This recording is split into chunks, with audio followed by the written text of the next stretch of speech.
Hello guys, കഴിഞ്ഞ ദിവസം നമ്മളൊരു സ്റ്റിയറിംഗ് ബോക്സ് അഴിച്ചായിരുന്നു TUV-യുടെ. ആ സെയിം വണ്ടിയുടെ നമ്മൾ സ്റ്റിയറിംഗ് വീല് സെൻറ്റർ ആക്കുന്നത് നോക്കാം. എയർ ബാഗ് ഉള്ളതുകൊണ്ട് ഇച്ചിരി പാടാണ്. എയർ ബാഗ് സെൻറ്ററാക്കി വെച്ച് തന്നെ വേണം നമുക്ക് ആ ലോക്ക് എടുക്കാൻ.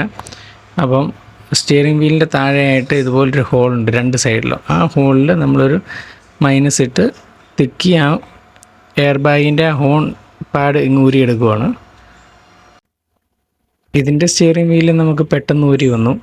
അതേസമയം ബുലോറയുടെ ഒക്കെ ആണെന്നുണ്ടെങ്കിൽ വലിയ പാടാണ്. നമ്മൾ കുറേ പാടുപെട്ടാലേ അത് അഴിഞ്ഞു വരും, ചിലത് അഴിഞ്ഞും വരത്തില്ല. അപ്പോൾ നമ്മളത് സെൻറ്ററാക്കുന്നതാണ് ഈ കാണുന്നത്.